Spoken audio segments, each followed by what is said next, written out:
স্বদেশী নাগৰিকক বিজেপি চৰকাৰে বাংলাদেশী সজাই যি অত্যাচাৰ আৰম্ভ কৰিছে, ডিটেনশ্যন কেম্পত ৰাখিছে, কাৰোবাক বৰ্ডাৰ পাৰ কৰি দিছে, তাৰ বিৰুদ্ধে গণতান্ত্ৰিক প্ৰতিবাদ হ'ব।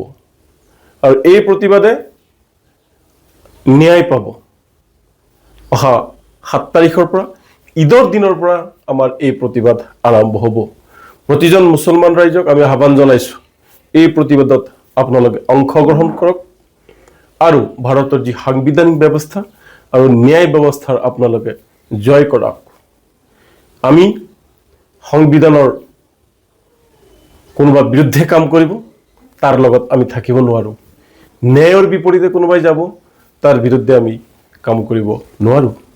কাৰণ একেটা পৰিয়ালৰে পিতৃ মাতৃৰ ভোট আছে, ভাই ককাই ভগ্নীৰ ভোট আছে, তাৰে একেটা পৰিয়ালৰে একেজন দেউতাক একেজন মাকৰ কেনেকৈ এজন বা দুজন সদস্য বাংলাদেশী হ'ব পাৰে? সাধাৰণ নামৰ ভুলত এই বাংলাদেশী সজোৱা হৈছে কিছুমানক। আৰু এইটো এটা প্লেন, এই যে যিসকলক ভোটাৰ কৰা হৈছে, ভোটাৰ তালিকা যিসকলে প্ৰস্তুত কৰে, কাৰোবাৰ নিৰ্দেশত ভোটাৰ তালিকা প্ৰস্তুত কৰা সকলে মুছলমানসকলক টাৰ্গেট কৰি সজুৱাইছে আৰু সেইসকল লোকক এতিয়া বাংলাদেশী সজোৱাৰ চেষ্টা কৰা হৈছে। আমি আগতেও কৈছোঁ আৰু এতিয়াও কওঁ যে প্ৰকৃত যিসকল বাংলাদেশী আছে তেওঁলোকক বহিষ্কাৰ কৰাৰ অসমৰ কোনো এজন মুছলমানৰ আপত্তি নাই, কোনো মুছলমান দল সংগঠন নেতাৰ আপত্তি নাই। কিন্তু 1971 চনৰ 25 মাৰ্চৰ পূৰ্বৰ যদি কাৰোবাক অত্যাচাৰ কৰা হয়, বাংলাদেশ সজাবলৈ চেষ্টা কৰা হয়, সেই বিষয়টো মানি লোৱা নহ'ব। গতিকে এতিয়া এনেকুৱা এটা পৰিৱেশ হৈছে যে আন্দোলনেই মুছলমানৰ উশাহ আৰু নিশাহ। আন্দোলন যদি বন্ধ কৰি দিয়া হয়, মানুহৰ যেনেকৈ মৃত্যু হৈ যায়, তেতিয়া যেন মুছলমানৰ মৃত্যু হ'ব। গতিকে আমি আন্দোলন কৰি এই জাতিটোক আমি জীয়াই ৰাখিব লাগিব। আন্দোলনৰ জৰিয়তে আমি ন্যায় ব্যৱস্থাক আমি জীয়াই ৰাখিব লাগিব।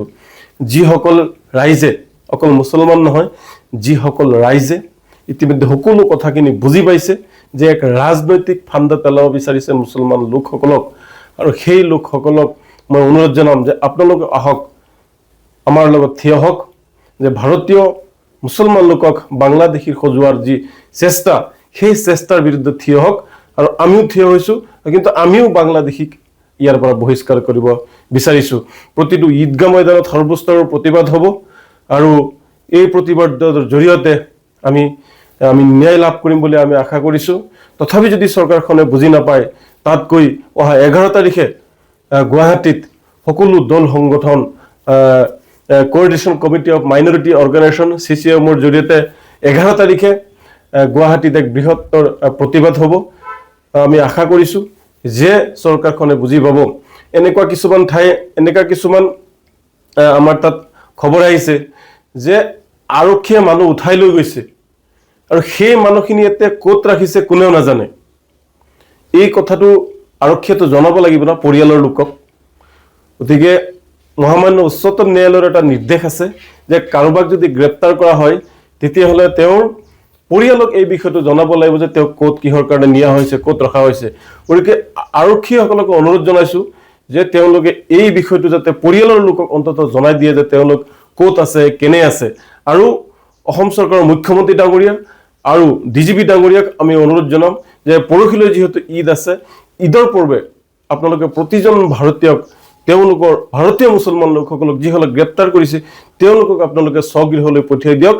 ঈদত যদি আপোনালোকে পৰিয়ালৰ পৰা, পিতৃ মাতৃৰ পৰা, সন্তান পত্নীৰ পৰা আপোনালোকৰ দূৰত থাকে, তেতিয়া কিন্তু আপোনালোকৰ পাপ হ'ব। আৰু পাপ হ'লে তাৰ পৰিণাম কি হয়, নিশ্চয় এজন মহান ব্যক্তিয়ে কৈছিল, পাপ হ'লে কি হয়, সেই বিষয়টো আপোনালোক সকলোৱে জানে। যিকোনো খবৰৰ বাবে যোগাযোগ কৰক 7099017330 লগতে 7099017110 নম্বৰত।